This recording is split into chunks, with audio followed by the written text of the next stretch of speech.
they were very clear with like their squad, what squad they've got, where they want to get to with their squad, how you can be or how I could be involved in that, where they see me, like my progression into the team and things like that. So it was, I feel like I haven't experienced anything like that. Brutally honest with how they go about it. Yeah, I remember leaving and thinking like, no wonder so many kids kind of sign contracts with rugby league, because just the way they make you feel, the presentation they have, like we had lunch there, kind of all that stuff. And it's just like, for me, like I've never played league and I feel like I'm being treated with like so much respect. The difference like with the union, I felt like I had to like almost kind of show myself and like express myself, like how much I wanted to be at the club and like kind of stuff like that, where it was like, it was almost the complete opposite. Which is super interesting for a starting Wallaby 10 goal kicker, key playmaker. How do you reflect on the time with Eddie Jones, Rugby World Cup? Carter Gordon, great to see you with the new haircut on screen. Thanks for coming into the podcast, bro. Yeah, thanks for having me. I think the last time we were in person was that Gilbert rugby shoot. We had some rugby balls we were talking about and doing that for Gilbert. So awesome to see you, but currently injured. Keen to hear how your injury came about and where you're currently at. Yeah, well, I got a back injury our first week back in January. I was just doing a yardage carry out. I was in the centres in that session and kind of just, went pretty hard into the line and got up, played the ball. Didn't think too much of it. I was like, felt like I got a bit of a cork in my back and, all good. Kept training, kind of went away. And then 2 days later, I was getting crazy headaches and getting like back spasms and that. Yeah. And then, it was kind of, because it took so long to diagnose what it was, because I had scans and that and nothing was showing. It probably took a week, and anytime I'd sit up or stand up, I'd just get crazy, like pulsating headaches. And it was pretty scary because no one knew what it was. And for some reason, nothing was really working, like in terms of medicine and that.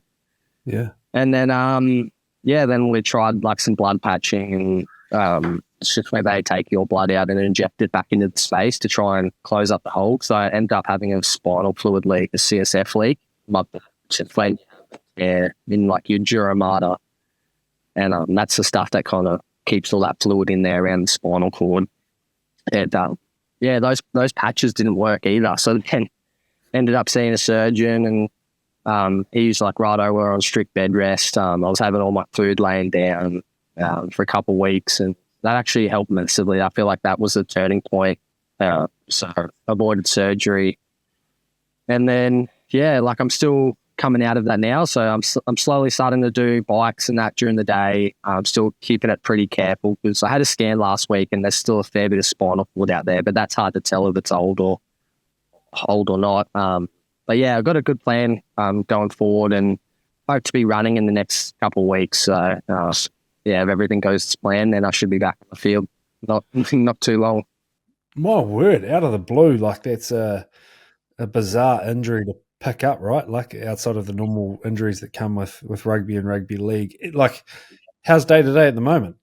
Yeah, it's better now. Like I can do day-to-day. It's taken a long time, like 2 months to kind of even get to this point. But it's fine now. Like I still got to be careful how much I'm lifting and kind of how much I'm bending over and stuff like that and picking stuff up during the day. But I can get around and kind of stay upright for so much the whole day now, which is a bit of a blessing compared to what I was going through. Yeah. And I want to get into the preseason. So you mentioned the yardage carry. Love that. Yeah. In the centres. How's it gone? How's the preseason gone? What's it felt like? What are the differences between Super Rugby preseason and an NRL preseason? Yeah, it's a lot tougher, just in terms of the load, because the preseasons are a fair bit shorter. Well, compared to what I'm used to in Union, we would start first week of October in Union, whereas we'd start first week of December in League. Yeah. So that's 2 months there. Difference, but they make up for it with the workload, I reckon. Just in Union, they kind of, because they've got that longer time frame, they kind of ease you into it a little bit better. Obviously, you have all your fitness testing straight off the bat and all that, but you can kind of ease into it. And whereas you're straight in. I actually went into this preseason probably the fittest I've ever been. So I just trained pretty hard in the off season, did a lot of running and that. And it was my first session back. I was like, oh, I'm going to be all good. I'm like pretty fit. And we did like 8 kilometers in that first session, and I was cooked. Like my legs were hanging on. The humidity up here is something I'm not used to. Lived in Melbourne the last 4 years.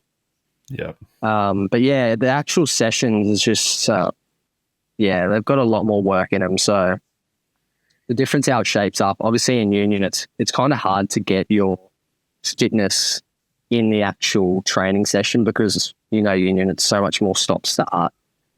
Ruck feed, like defenses can really control how quick you're playing, stuff like that. Whereas in league, they were able. Well, what I've noticed so far is you're really able to get your fitness hit whilst playing and whilst training the normal game. Like you don't have to have fitness games, things like that. Even though they do drop them in, but I found league is a way more like fatigue-based game. So you'll see it even when you watch an Origin or even just a normal NRL on the weekends. Like when the ball's in play for a couple minutes, probably like 6-7 minutes, you just see how quickly that fatigue.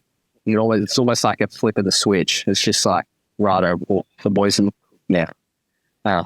So that's one thing I've noticed, and then to add to that, do a lot more wrestling. So I'm wrestling a few times a week. So we'd be on field for probably 3 hours and then have a gym session and then have wrestling. So pretty solid days, especially when I wasn't used to that at all. So that first week, I've never been as sore as that in my life. Have you noticed a culture just on that? Because I noticed it.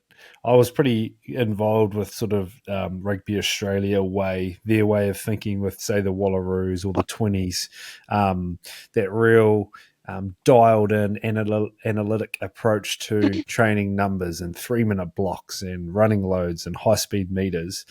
But then when I'd go over to my Storm, the detail was still there, but it was that real build resilience, 20-minute blocks, like 3-hour sessions. Have you felt that as a player? Yeah, definitely in terms of the fitness. So like you wouldn't just do like 3 sets of 10 fitness. It would be the way kind of all of that works is like we'd have like a fitness block at the end of the session, which would be like a 45-minute block. And it's just like you have 3 teams and 2 teams are playing against each other in like a game. And then the other team's either doing assault bikes off the field, wrestling off the field, they're doing con running off the field, and you just rotate for 45 minutes kind of thing. So that's a bit of a difference too. And like I feel like as well in union, they're really strict to the numbers. Yeah. Whereas league, it's just like, oh fuck, the boys look good. Let's keep pushing. See how much we can get. Or if on the other hand as well, I've been like pretty impressed with the S&C and stuff, being like, geez, the boys look smashed. Like we've had a big week. Let's tone it back a little bit. We don't have to flog them here and get nothing out of it. Yeah. So that was one thing that really impressed me coming in, because obviously you hear all the rumors and stuff about the boys just getting flogged and just being relentless in terms of that space. But yeah, it's really caring environment, and obviously they want the best for you. So flogging a dead horse isn't always going to get that. But then sometimes that's justified, getting the boys out there and just getting flogged. I think there's a real understanding nowadays with fatigue in the NRL, like for spectators watching. I think like maybe what people didn't used to enjoy was the arm wrestle, but now I think there's a better understanding of the arm wrestle into that fatigue game that produces the product, and we kind of get a little bit more. Tackling was always a strength of your game. It was one of the big parts of your game that helped get you picked and selected and opportunities. How are you getting on with the wrestle? What are you enjoying about that? Yeah, it's obviously you got more people in the tackle, but yeah, the wrestling sessions. I don't think I want to wrestle for a little while. I learned some dark art, some of the secrets, but yeah, it was pretty tough at the start. Like in terms of just, it's not just power and strength. It's all technical, and there's like little skills and stuff. And you have some guys who just kind of think outside the box with that kind of thing. Like good examples like Brian Kelly, one of the centers for the Titans. I did a few wrestles such as him, and just little things like finger. He would hold your thumb down and things like that on the ground, so it's uncomfortable to get up and play the ball. And like it'd move your wrists and hands and stuff, so it's like you can't just get up and play the ball quickly. Like you got to readjust your grip, otherwise you're gonna drop it. And just little things like that. Like most of the time, you wouldn't really think that's too important, but me having it happen to me, I'm like, geez, that actually made a big difference in terms of how I got up and played the ball. So, but yeah, the wrestling on field's been, it was fine. Because obviously you have roles. Like if you can make a one-on-one hit and kind of drive them back and be dominant in the tackle, well, that's what you want. But then on the other hand, like if you're that second man in and someone has gone a bit low, your job's to wrap up the ball, and then you're trying to get him on his back, east-west kind of direction. So they've got to get up and move and turn to play the ball. So it's pretty much all about slowing the ball down. How did you go about, what was the plan those first few meetings like, sweet Carter, here's how we're going to support you on how to learn this game? Like, what was the plan there and what was the strategy? How did you attack that?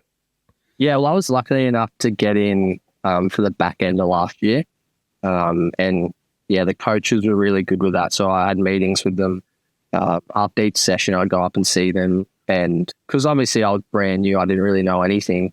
Yeah. I was training in the center, but we'd also review what the halves were doing, what other boys' roles were within the team. So, because it's pretty important, the same as union, like the more knowledge you have around certain positions, the more you know the game.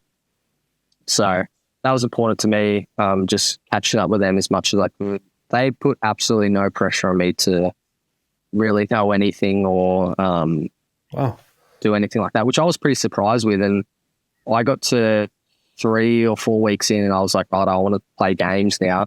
So I went and saw Des. I was like, oh, like, I've been training. I'm pretty keen to play just for Tweed in the Q Cup. And I managed to get the last couple of games in for Tweed, which was a big learning kind of, I guess, step. Because, you know, training's a bit different to playing. So getting out there, played 2 games in the centres, 2 games at half, at 6. And, yeah, that was unreal. And I got to sit down with them after the games, go through all the footage, had Foz come out to games to watch, kind of give me feedback. Yeah, so it was really good. And even after that, there was kind of no expectation around me playing. It was more so just about me learning the game, heading into preseason. And yeah, they were kind of more keen than almost playing me at all last year, just to get me a preseason under my belt, because obviously they break down all the structure, all the calling system, all that stuff in the preseason. So you kind of get ahead of it then. Your first few training sessions, is there any of those rugby things that you found yourself doing, or you know, placing the ball on the ground, those types of things? And then the next part of this I want to go into, how are you finding the space? Like, obviously there's that 10 metres. It feels like go forward rugby. Has that been your experience or not the case? Yeah, it has been. Yeah, it's been a little bit different, but in terms of bringing over rugby stuff, there wasn't too much that I did differently. Maybe there was probably 2 main things, which was how I carried the ball, because I would always kind of cut and like kind of dip my head into contact and kind of like brace that way. Yeah.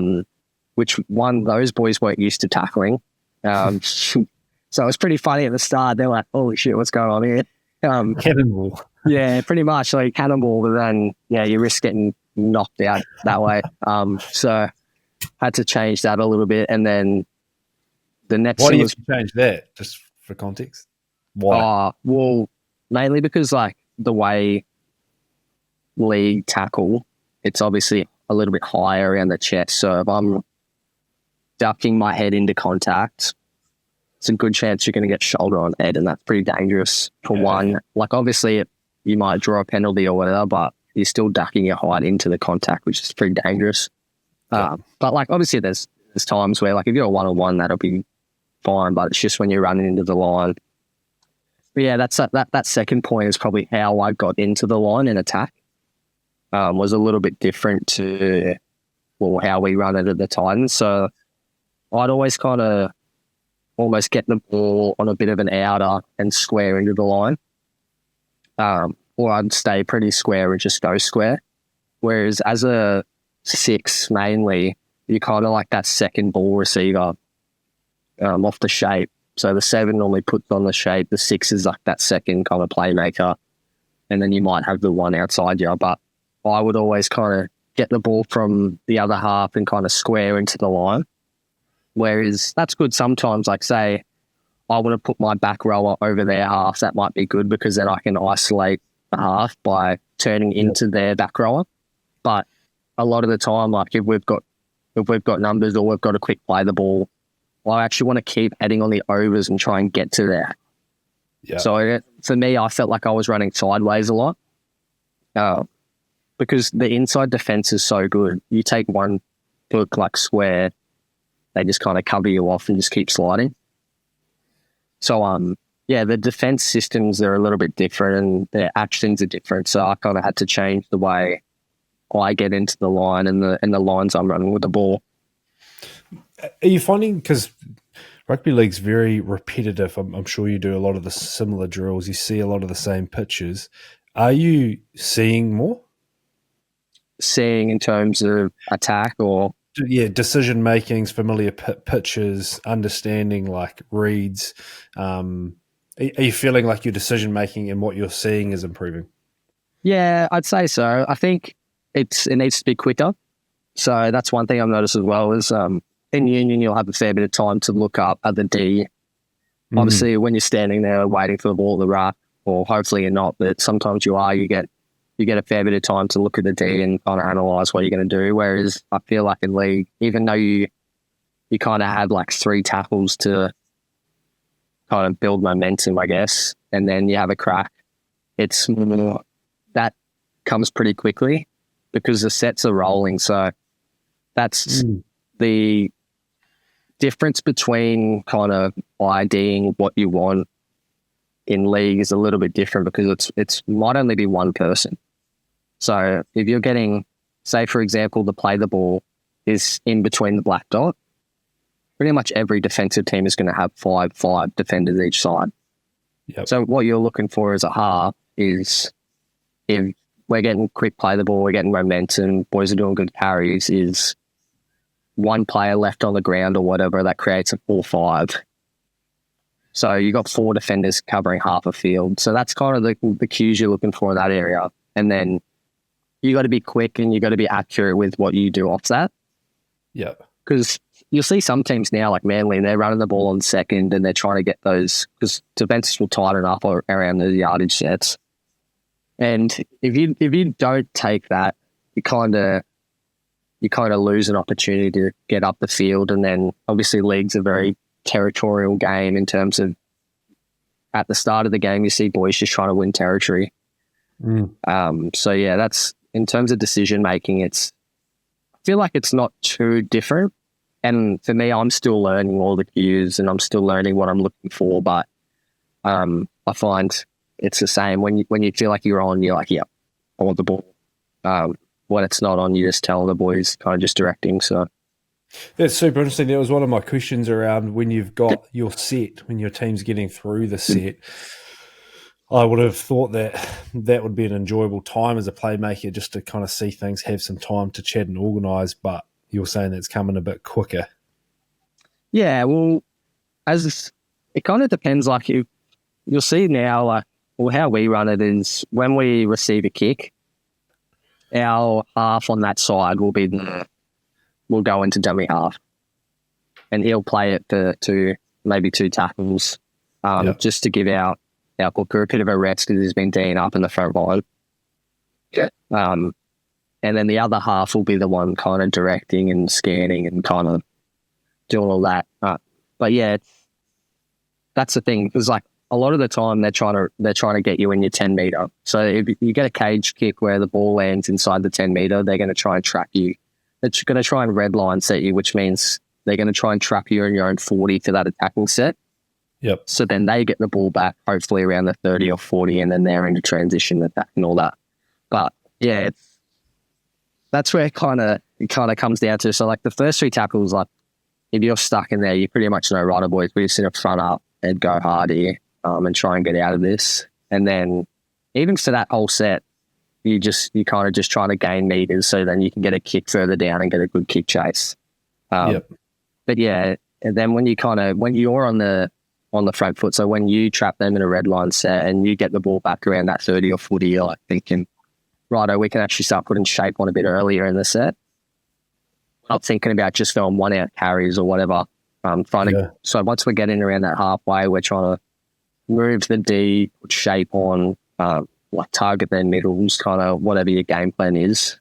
But yeah, it is a bit different. Like I'd say coming from playing 10 in union, it feels like you're kind of taking a step back in terms of responsibility around calling, and because you've got three other players out there who are also directing. Another thing is like, I'm probably listing off heaps of stuff right now, but that's good. Yeah, it's everyone, all the players across the league are really detailed with their role, which is one thing I have found is a bit different. Like that's why directing's a little bit easy. You're kind of just calling the shape, and the boys are running the lines that you're not going into detail while on the field. Like obviously in training you are, but on the field, the boys know exactly. You just call the shape and bang, it's on. Like boys running their lines, they're doing everything they need to do. Whereas I find in union sometimes you got to almost explain it out on the field what you want. I enjoy doing that. Like I like talking. That's probably part of my game that I really enjoy. Like because I know if I'm telling whoever to run this line or this line, outside shoulder, inside shoulder, I know what I'm getting from him. Yeah. But yeah, that's probably a little bit different. So as a half, like it's pretty easy. You're his eyes up. Right, we got 4-man from black. This is the shape. Let's play it, kind of thing. So, and then it's just about cues. Did you get taught, and have you seen coaches teaching the middles how to run lines? Have you been taught how to run a line, timing, body shape, angles? Have you gone through that experience? Yeah, like as in run a like short line or whatever. Yeah, just an unders line. Yeah.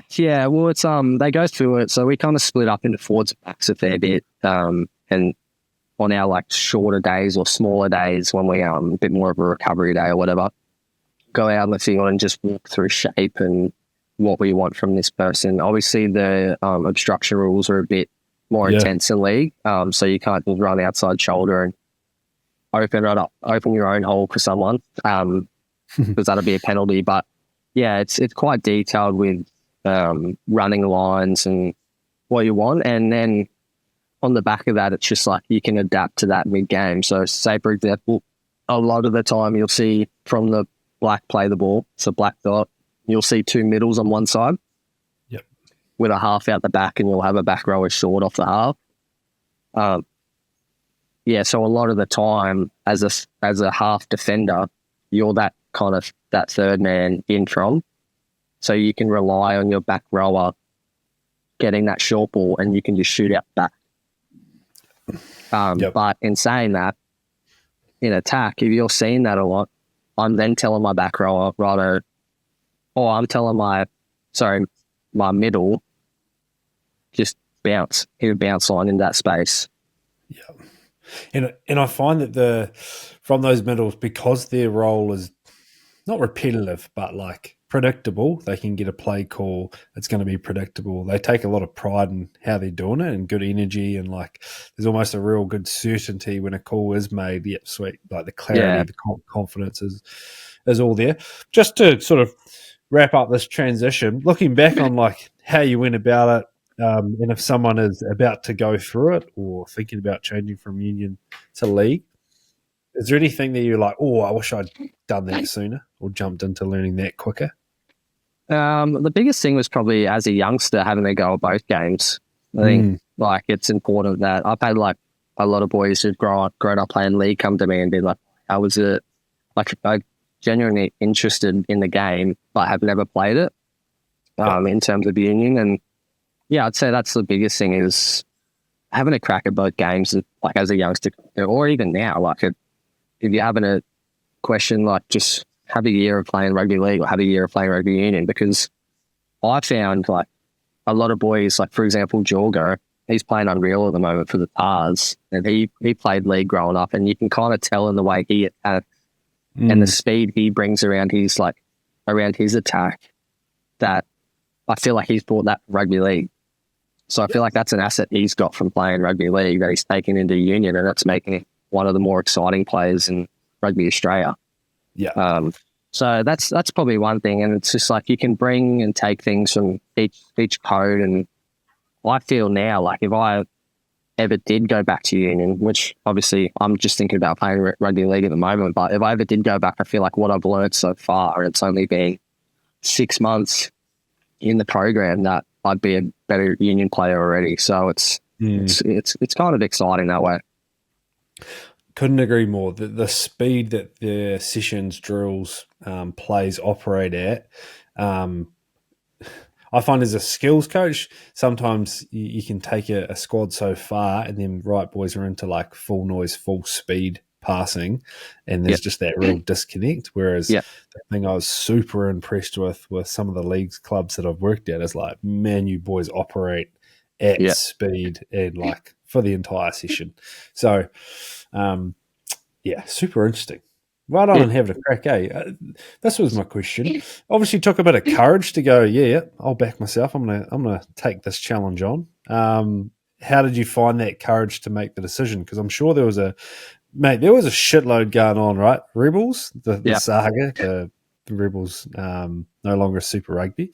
There's a fair bit on with the Wallabies and how that all ended around that time. And then you decided to make this decision. How'd you come to it, and how'd you back yourself to do it? It's pretty hard. I think it probably all started when we heard rumors that the Rebels were going to be no longer a team. We didn't find out until pretty much the last round of Super Rugby last year, which is like insane. Like, it was a pretty crap way to find out, because the whole year we're just like, are we going under? Are we not going under? Boys are trying to get things together. And then I actually didn't play the Fiji game in Fiji, the drill game in Fiji, but the boys found out as we're about to get on the bus to go to the airport that we're officially going under, which was a pretty crap way to find out. Obviously, we're about to fly to Fiji to play one of the hardest atmosphere games in Super Rugby, and we've just found out that we're no longer going to be a team next year. So like, obviously, there's some boys whose contracts are fine and that, but you have a lot of boys in there who were uncontracted and obviously freaking out. And then that kind of led on to having talks with Super Rugby clubs, and then, actually, I don't know how it came about, but I ended up having a chat with one of the Titans recruitment guys, just kind of randomly, like, my manager just said, he can have a chat. So I was like, oh, right, I might as well. And then like just the presentation from him, how much effort he put into that kind of blew me away a little bit, because I've just had a few talks to Super Rugby clubs, and it's like, it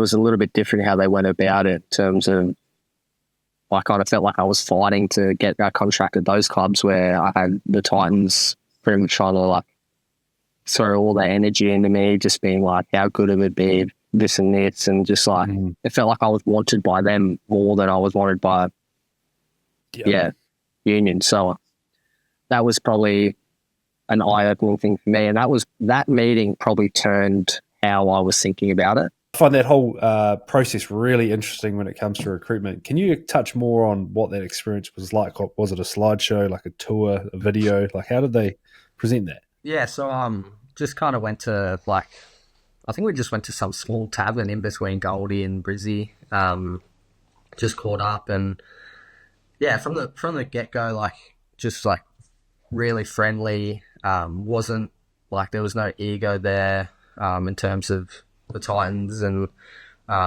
super friendly, just like kind of really easy to talk to. You could feel like you could open up to them. They were opening up to you, kind of thing. And then just the slideshow they were very clear with like their squad, what squad they've got, where they want to get to with their squad, how you can be, or how I could be like involved in that, where they see me, like my progression into the team and things like that. So I feel like I haven't experienced anything like that. And like brutally honest with how they go about it. So that was cool, and like kind of just going back to that point, it felt like they really made like you wanted, which was cool. I actually went there with my brother, so we both were chatting with them, and yeah, I remember leaving and thinking like, no wonder so many kids kind of sign contracts with rugby league, because just the way they make you feel, the presentation they have, like we had lunch there, kind of all that stuff, and it's just like, for me, like I've never played league, and I feel like I'm being treated with like so much respect, which was unreal. And yeah, pretty much from that point, like that, I like said to Mason after, I was like that was like really good. Like that kind of made you feel like league's such like a special thing. So yeah. I think, yeah, you're so right. I think the world's built by humans, products are built by humans, environments, clubs are built by humans, and it's the same thing, right? The rugby league guys have found a really good way, like to put to have recruiters. Like now, recruiters are going against each other, so they all up their game and the presentations and how they look after Yeah. players. Yeah, what The, what a the what a, difference like with the union was like, it was like, I felt like I had to like almost kind of show myself and like express myself, like how much I wanted to be at the club, and like kind of stuff like that, where it was like, it was almost the complete opposite. So which is super interesting for a starting Wallaby 10 goal kicker, key playmaker to have to yeah, well, yeah, push it's your funny. own game. How do you reflect on the time with Eddie Jones, Rugby World Cup? He stood up. I remember there was one press conference where he had a quick line, so there was a lot of attention and focus and selection in the Wallabies. How do you reflect on all that? Yeah, I actually really liked my time with Eddie. I think like the World Cup, like no one performed how they wanted to, across the board. But yeah, I think like that time leading up to it, like to the World Cup, obviously we didn't win as many games as we wanted to going into the World Cup. But yeah, I really enjoyed my time with him. He was like, again, a bit similar to Des in terms of like being quite brutal but caring. So it was like the expectations high, because that's what you boys can achieve, kind of thing. And me as an individual, the same thing. Like there's a few sessions there where I got absolutely sprayed just for maybe a breakdown technique or something like that. But he would always come back and would circle around after training and just be like, "Do you know why?" Like, Mm. and it was like everyone knew why. So he's like, "Yeah, we'll fix it," kind of thing. So it was like, I really enjoyed my time with him that way. And I think when I debuted in South Africa, the week leading up, obviously they named the team pretty early in the week. It was the first test of the year, and I was shitting myself to say the least. And yeah, I was quite nervous. I was, yeah, and he just came up to me in the middle of the week and he just said like, "Mate, just be yourself. Like I'm not asking you to be any other player. Just go out there and do your thing, and that's all I want from you." Yeah, and I went out that training session and probably had the best training session I had all week. Just felt comfortable, just felt calm. Yeah, and then feel like that just led into the rest of the week, and ended up making my debut that weekend. And yeah, that was super exciting. And like I have Eddie to thank for that. Like I probably wouldn't be given that opportunity if he wasn't the coach, and so I'm grateful for him. Yep. But yeah. Yeah, I really love hearing that, and I think debts of gratitude are super important for us to, when we reflect on anything, like who do you owe some gratitude to for the opportunity. I am interested to dig into like how it was like in tournament, because from the outside looking in, it looked like an absolute shit show with you guys not being able to put together a performance or a game plan or selections. Is that what it felt like, or was it actually pretty fun? Well, we had that game in Dunedin where, in terms of World Cup or just any games. Yeah, any games, and then Oh into the yeah, World I'll go into the World Cup. But yeah, we had that game in Dunedin and we lost it to Richie hitting that penalty goal. in like the last 2 minutes or whatever it was. But yeah, we felt like we had such a good game, and we were really building, and we started how we wanted to. We were attacking how we wanted to, and managing the field how we wanted to. It felt like the All Blacks were on the back foot the whole game, and then they did what they do best and closed it out in the dying minutes. But we're like obviously really pleased with how we played. We didn't win the game, but we felt like we were building. Obviously, we had that first game in South Africa. We didn't play well. We didn't play how we wanted, and each game was a little bit better. And then getting to the World Cup. I don't know if it's just being in a foreign country or whatever, but you could just tell the mood kind of changed throughout the whole squad. Like, boys were a little bit more nervous, coaches were a little bit more on edge. But I feel like that's to be expected. Like, I'm not too sure if kind of most teams would be like that or not, but that's kind of what I experienced. And and then when we got into the World Cup, we had that first game against Georgia and we won it. But still didn't really like. I think that game then we were like more pleased that we won rather than like how we played. Because in our eyes, like looking back on it, I feel like we should have beaten Georgia by more, and we gave away like soft penalties, soft tries, things like that. And then we got into the Fiji game. Obviously, I had an absolute stinker. But and then I think as well, like. Once we lost that game, it just kind of went through the roof in terms of pressure. Like, we had to win the next closing games, and we ended up doing that. And I think the squad was like a bit more upset with how we played rather than like expectation or anything like that. Because we knew we could play better, but yeah. And did you feel that I'm a big believer in like sort of victim or fighter mentality? When things did go, how did take Eddie and coaches aside? How did the boys respond through it all? Did you feel like stayed strong in fighting? Yeah, I think because we're obviously quite a young squad. I felt like we didn't really know how to deal with it. To be honest, it was kind of one of those ones where like not many of us had been through anything like that, and the older boys were obviously getting smashed in terms of like their leadership and stuff like that. So I think they were a little bit like frazzled as well. And it was kind of, I don't think anyone really knew how to deal with it. And I found from like myself, so I was kind of getting not mixed messages, but after the Georgia game, I kind of got told like, why are you sitting back? Like you're sitting back too much. You're not getting the ball enough. All that stuff. And then I went into the Fiji game trying to get my hands on the ball, and I ended up just forcing myself into situations that always ends up bad when you're kind of doing that. I like to play quite naturally, so when I started forcing it, I kind of just started putting myself in shit positions and that. And and then like that was like my individual experience. And then after that game, I was just like, fuck it, like I'm just gonna play how I want to play. And I was sick of trying to kind of please people and that. I'm like, I'm just going to play my game. And that was I feel like a turning moment for me, like mentally, because I went out, I came off the bench. I had a session that week going into Wales because I don't think I was going to be picked that week. I think I was going to be fully dropped. Had a good session, like good training session, because I was just like, I'm just going to play here. Ended up, having a good few sessions. Eddie comes up to me, he's like, mate, you're going to be on the bench. I was like, sweet.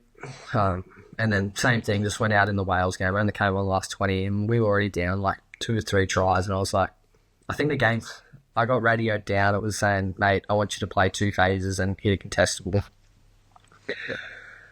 And I was thinking on the field, I was like, fuck, we're 3 tries down. So I was like, I'm just going to play here. I'm not going to be kicking it. So, and then, I just started playing. I was like, right, we need to put the ball, we need to move the D a little bit. We need to put the ball in space. Like, I'm not going to do that by kicking just yet anyway. And then, we still lost the game. And then, Eddie came down to me after that game and said, mate, I think you're going to be starting next week. And I was like, didn't I just do the opposite to what he told me to do? So it was pretty funny. But I think for me, like, just that kind of mental switch after obviously having a poor game, It's pretty easy to carry that along. But I had some like good family around me, and I reached out to Quade and had a few good chats to Quade and that, and Yeah. that really helped me. And yeah, I think I learnt a lot from that. Like, obviously it sucks to go through, but I think I'm one of the boys who did get to go through it, and I got that experience. So Yeah. Good from Quade to be able to step up as someone to speak to. yeah, well, like I reached out to him a fair bit just because, like, obviously I didn't really have anyone else there. Yeah. So I'd speak to him a fair bit, and yeah, he was good. Like, for someone who should have What been a there but firm. wasn't, like, for him to kind of help me out the way he did was massive, and it kind of speaks volumes of who he is as a person. You're right. What an experience to go through, and again, like being grateful for it. Yeah, only helps you move forward. Eh? Yeah, Keen to chat kicking. You mentioned previously around the cage kicking. So in session, you've obviously got a pretty big boot, which I'm yeah. sure was attractive for them picking you up. How did you find that? Like end of sets, that style of kicking, like landing it in the cage. Yeah. Have you enjoyed the game plan side of kicking?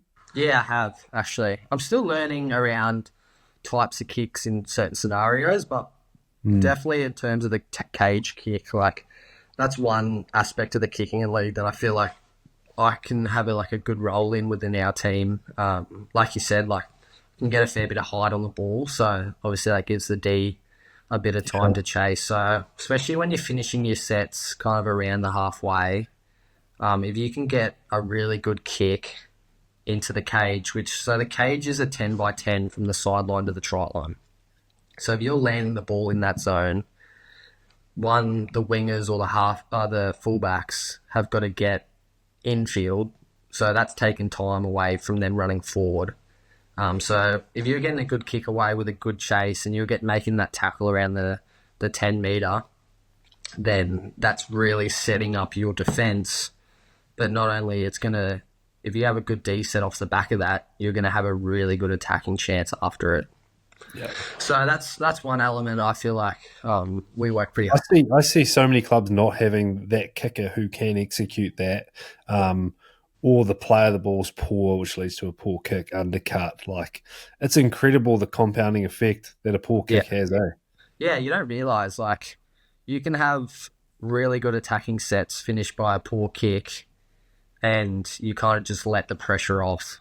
Yeah. And that's why, like, obviously Penrith have so many good things that they have, but their end of set kicking is elite, and compared to most teams, and then that allows their really strong D to just suffocate you. So yeah, in terms of the kicking, that's like one big thing I've been focusing on is that cage kicking, and the balls are a little bit different in rugby league.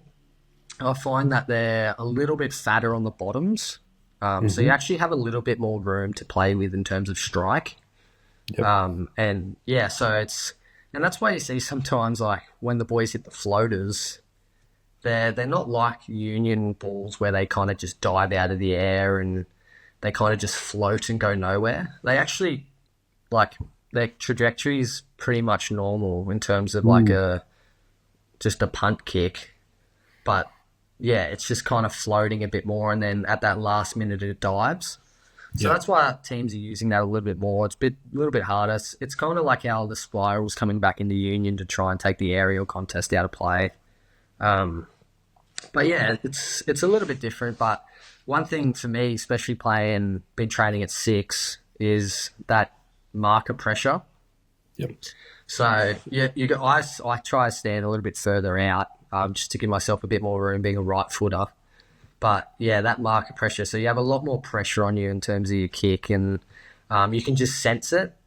Obviously, they can't really make a play at you. Like in union, you can get flogged after you kick it, and it's play on. Whereas you kind of a protected species when you're kicking in league. So yeah, that kind of one step kick to be able to have that accurate hang time, all that's pretty important. Yeah.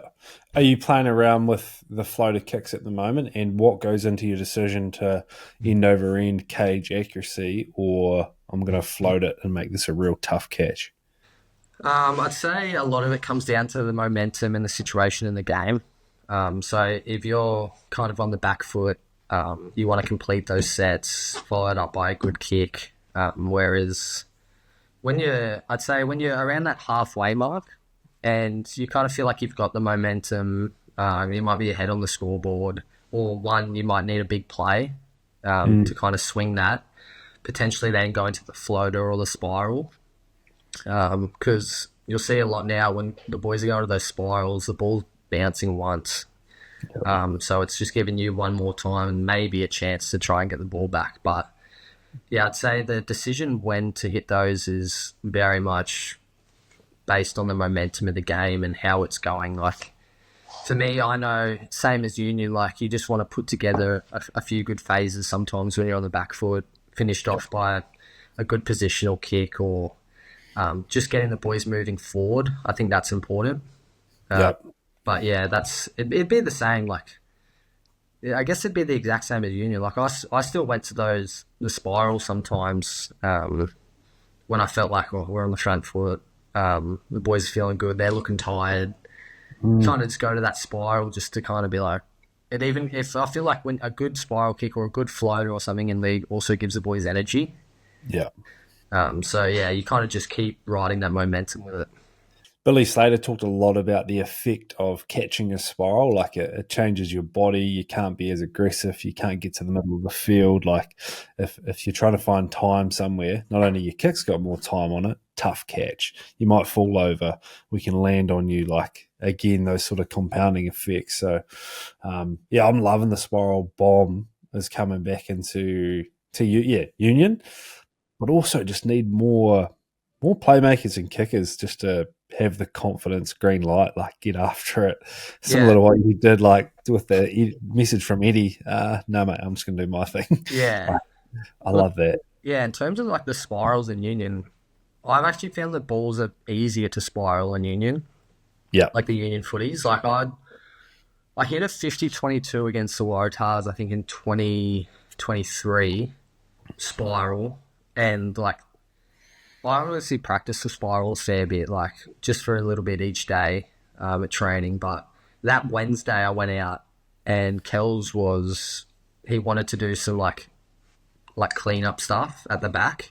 So we went out on one of the days off and I was just hitting kicks into the corners and he was just trying to kind of get him and exit kick. Yeah. And I was playing around with it. So I was just trying to smash spirals into the corner and like trying to find him out, trying to hit 50-22s. And if it wasn't for that session, I probably wouldn't have hit it in the game, even though like it was kind of not a play around session, but it probably wasn't a session where I was super focused on trying to nail every spiral. Like I just wanted to try and make it as messy as I could for him. Yep. Knowing that he probably obviously would face it a bit easier in the game when it came. But yeah, and then in the game, I didn't even think twice. I just kind of got the ball, just rolled it on its side and just tried to smack the middle of the ball. And yeah, I remember looking up and just seeing that come out perfect. And it's just that nice low flighted window with that S curve into like that kick right if you're a right footer. Yep. So I feel like that's, especially with the way the balls float now in terms of the spirals, I feel like it's such a good kick to have in union. And I know heaps of the boys are starting to practice it, so it's going to be cool when they start coming out a bit more.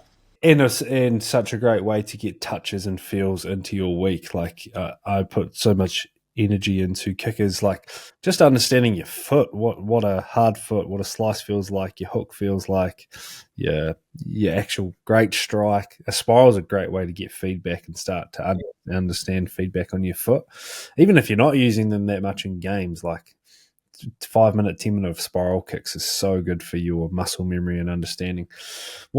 Just on that, like I would practice spirals more than I practice drop punts, just because if you can hit it, like the fundamentals all the same in terms of your body shape and your foot, but if you can hit it like a perfect spiral 9 times out of 10, you're going to be able to hit a perfect drop punt. So it's kind of just the placement of the ball, but I practiced the spirals, a lot more than what I practiced drop punting, and that probably showed with some of my kicks for touch. But it was, it's really enjoyable too, because like when you get them right, and when you've got them coming out, they're just really satisfying, and they're quite accurate. Like you wouldn't a lot of people don't believe how accurate they actually are when you're hitting them good. Agree. Goal kicking. So, yeah, you're obviously not kicking at the moment. I'm sure you're missing striking, but you've been through a bit of a journey with your process, your kicking tee, your technique. I think you went down the Dave Allred path there for a while with some coaching. Keen to hear where you're at. And also, the Titans boys, they wanted some tees, so we sent some over. Yeah. What's the feel? What's the feedback? Yeah, the boys are loving them. Good. Yeah, because I took my first week in there. I took my obviously rugby bricks tee. You know, I had the low cut. I played the low cut. But yeah, I took that in there, and the boys were interested in it. And I was like, I'll see if I can get you some. And then yeah, thank you for sending some over. But it was the boys are loving it, especially Jaden Campbell. He's been kicking unreal, and he's using the rugby bricks now. So yeah, they were all quite interested because obviously, is it Super T? I think they run a lot of the league stuff, and it was cool to have. I think the boys thought it was cool to have something different, and they really enjoy kicking off them, and obviously all the different heights. Kind of especially with kickoffs, a lot of the boys are kicking off the high one, so it kind of just gives you different options in that area. And I think Super T and Daryl Halligan's had the run of the mill for a while, and as he should, like one of the goats and goal kickers and first to do it. And that's one person I'm really grateful for. Like he sort of inspired me to get into kicking tees and how could you do it, the market. So cool to hear. And I think visually our ones just look a little bit different with the Steeden ball sitting there. Like I'm a big fan of that. Like when you're at the back of your mark, like you should be thinking, yeah, I can smoke this. Like this looks really, really good to the eye. Talk us through your process, goal kicking. So you went through the low tee. Where you were? So how'd you get to where you're at? Well, as a kid, I always kick off a high tee or like a mid-cut tee. And I was probably a better kicker when I was 12 than what I have been in the last 12 months. But it's I've always kicked off that tee. And then when I finished school, I moved into the red system, and Dave Allred was like the kicking coach. And I moved into kind of just breaking all my kicking down and moving to a low tee, and I actually really enjoyed it. I put a lot of time into it. I thought it was cool to change. Obviously, you see all the good kickers, Dan Carter, Johnny Wilkinson, all those boys, Johnny Sexton, like all kicking off low tee. So I was like, oh yeah, I got to do it. Yep. And then I moved into that, and I kicked off that for 6 years, I think. And I don't know. Like, I put a lot of time. Like, I'd kick for half an hour to an hour after every session, whether that just be, like, narrow angle stuff, into a net. Just kind of all that 6 red, we call it, in terms of just, like, the area on the field where you should be kicking at 100%. So I put a lot of time into that, and actually, I never second-guessed, like, my tee selection or anything like that. And then I had a year last year where, I ended up just like topping balls. And like I don't know if I've ever done that before. So I think that played on my mind a little bit, because I was like, what is going on? Like I'd go out in training and like almost try to top him, and I couldn't hit him that bad. I was either like nailing him from the sideline or topping him. Like it was kind of, I was like at the end of this like spectrum there. Like it's just like, which was like, I remember there was one duck hook against when you were playing for the Rebels from the left, and I was like, oh, something's not good here with coverage kicking. Like it was quite frustrating, because on those my actual strike felt fine. Right. So to kind of look up and be like, what is going on? So that was kind of frustrating. Like I had that game against Fiji where I think I got one, and then I duck hooked one, and then I went, I think like 3 from 4 from the sideline after that. I was like, what is going on? Like I feel like I've honestly kicked those balls all the same. I do like quite hard review in terms of footage from the game, because we'd have like 6 camera angles that I could go through, all that, and I was just, I couldn't quite put my finger on it. And then I think obviously kicking sometimes gets to that point where you're looking so far into stuff, you can go down a rabbit hole in terms of thinking too much about it and not actually just kicking the ball. So I ended up getting a concussion against the Chiefs. So I missed 2 weeks of playing, and that's when I reached out to you to try a few tees. And yeah, I was just thinking like something's got to change. So then, yeah, that week I kind of went out with the Rugby World Cup tee, and I had my tee as well. And I was kind of just playing around, and it felt so weird. It felt like the ball was sitting 20 centimeters off the ground, even with just that cut. And yeah, like I couldn't kick the ball very far to start with my strike, but every fly was just flying a bit straighter. Yep. And I just found like my miss hits were almost the same as my good hits then. And I actually didn't come back until our first week of finals, and I was just like, I'm just going to put it in play. Like, I had 2 weeks to kick it off it. Every day was getting a little bit better. In the captain's run, I was hitting him from a bit further out, better strike. And then, yeah, I put it in play in the game and ended up going 4 from 4 with 2 from the sideline and 1 from 40 out on the 15. And, yeah, I think my confidence, as soon as I hit that first one, I was just like, yeah. Like, I felt like I was back to where I used to be in terms of kicking confidence, where you just step up and hit it. Yep. And just kind of know that it's going to go in. So, yeah, and then I've kicked off that for the last, pretty much up until now. Like, I'm still using it and loving it, and especially with the Steedham balls, I feel like I'm kicking really well with it. It's like, I've just simplified everything, and it's more about just kicking the ball through the post. Like, we sometimes like go through our kicking at training and are like, oh yeah, it didn't fly right or anything like that, and the coach is like, yeah, but it went through the middle. Like, you need to stop looking into it so much. Like, just kick the ball. So yeah, that's kind of what the journey I've been on over the last few years in terms of my kicking and kicking tees, and kind of what I've been looking into. Best learnings and ways of thinking from Dave? I'd say Dave does a lot of mental stuff, and I think that helped me a lot in terms of like that side of kicking. But I'd say that also led me down a path where I was thinking too much about it. Obviously, you can kind of relate kicking to golf in terms of swing thoughts, and everyone knows that you shouldn't have too many swing thoughts, but sometimes it's hard to control that. So, like for me, when I was kicking bad, I had so many swing thoughts in terms of with my goal kicking. Like, I knew I wanted to get my sternum to the front of the ball. I wanted to keep my left shoulder forward. I wanted to get my kicking foot down, and I wanted to finish along the line, kind of thing. But when I look back on that, but having so many of those thoughts, I wasn't actually doing 2 out of 4 of them. So it's like, even though I'm saying them in my head, it's hard to focus on all of them. So like for me at the moment, all I think about is when I'm on the right side of the field is that same thing. Like, I want to get to the front of the ball, because my habit on the right side of the field is I come to the back of the ball a little bit, and then I miss it. I like kind of pull it left just with the natural swing of your foot. Yep. And then on the right side, it's just about kind of finishing on my line. So I've kind of narrowed it down to just 2 simple swing thoughts. And I think Dave's maybe taught me a lesson there that I had to learn on my own, just in terms of that thinking on the mental side. And then another good thing I took from Dave was just the little and often. Yep.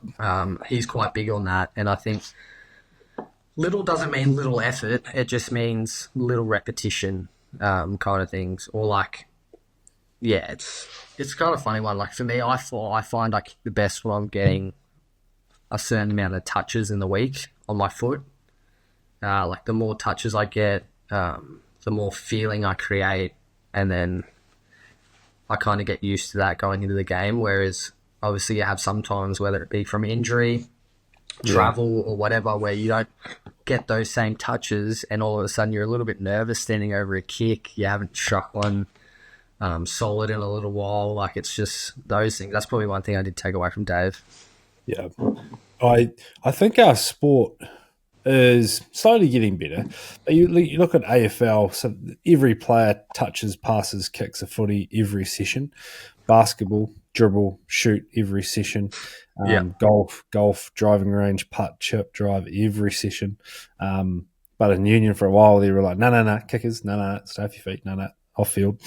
Yeah. Do your kicking after captain's run, you'll be right. So I'm such a believer as well in that little and often, because that's where your driving range mentality can come in. Yeah. What are your thoughts on the flow kicking thing that I often hear a lot about? The flow, so like the jog through kind of. Yeah.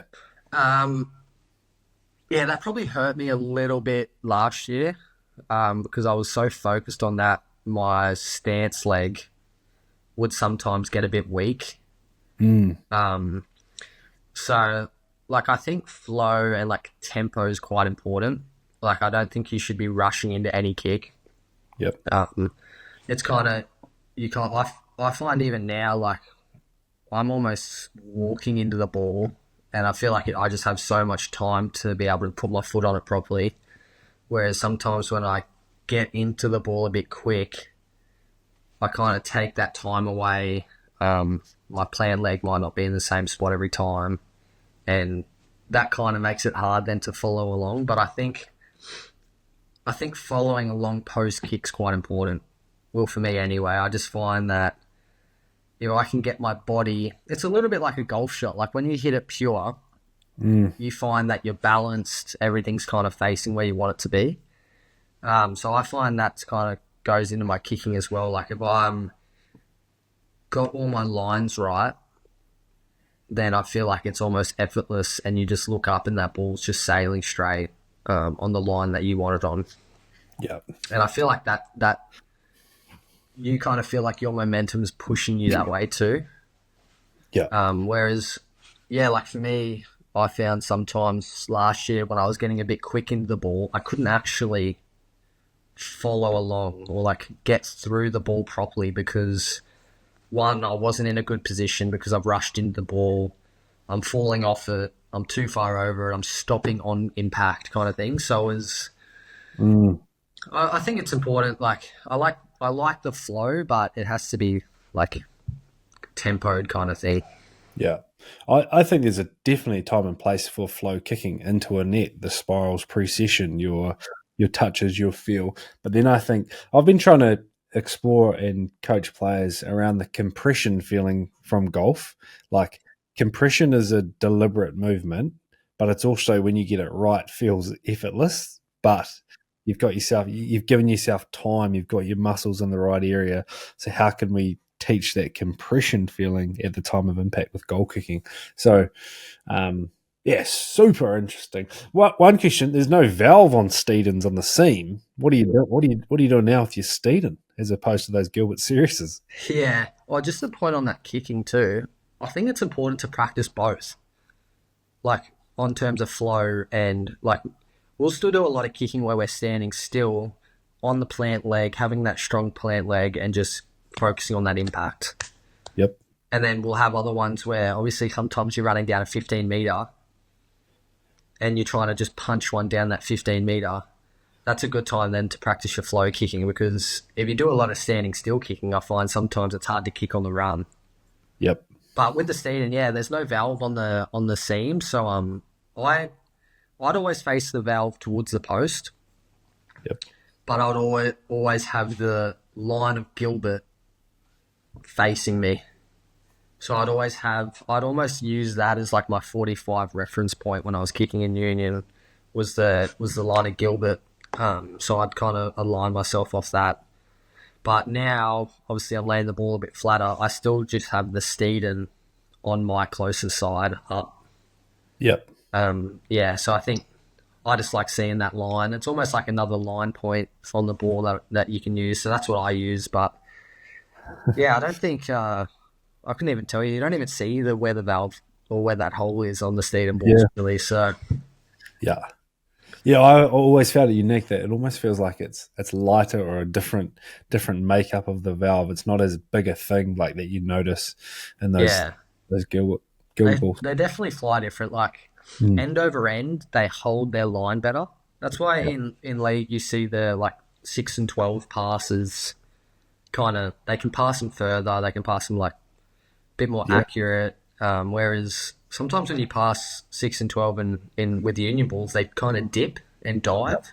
Like even if it's a short pass, sometimes they can, if there's any wind or anything, they can really get affected by it. And it's pretty funny. I'd always pass spiral no matter what, unless it was like a 1 meter pass. I'd pass a spiral. Coming from Union, and as soon as I came in and started having a back rower running off me in league, they were blowing up me passing spirals into them because obviously they don't ever catch spirals running short balls into the line or anything like that. So even if it was a soft pass, they're just shit. But it's pretty funny. So I had to really drill down on my 6 and 12s. Far out, great detail around the 6 and 12s. I agree with those end over ends with the Gilbert, how it would fade and dive forward on you, and you'd be like forward pass, and it's like, why did I even try that? Love it, great detail, brother. We'll leave it there. So what's the plan from here with you and the body, and when will we see you out on the field? It's cool. We're kind of taking it week by week at the moment, just because it's like we're just trying to manage the symptoms. But I've been feeling good, so each week we're going to be doing a little bit more. So hopefully next week I'm in the pool, maybe doing some reformer stuff. And then hopefully not too long, like if everything tracks well, I'm back running by, what was it? The end, maybe halfway through next month. And then pretty much once I start running, I can start training. And then, just easing into the contact. So I'm hoping to definitely get games in this year. If everything goes as planned. But it's been a bit of a journey to go on the last couple months. But a lot of deconditioning. That'll probably be the main thing, is actually reconditioning and not pushing that too soon. But obviously we've got great S&Cs at Titans and they'll manage that. But so that's kind of the plan now, and it's really chilling out, playing some COD. That's kind of it. Good. No golf, I suppose. I can't play golf yet. Back on the golf is probably not the best thing. I finished on a good round, so I'm happy to finish there. Gaming, Call of Duty, can't relate. I'm not into any of that. Carry on, but hey, brother, really appreciate this. I always knew you're a detailed guy, and I think it's super important to share stuff like this, because there's kickers and players coming through that like just need that green light to become obsessed about this stuff, because play footy, enjoy your kicking, but like love the details, because that's where you can really get a competitive advantage. So thanks so much for sharing so much. No, all good. Thanks for having me on. I really appreciate it. And when you're finished with that, I suppose you're gonna fly, huh?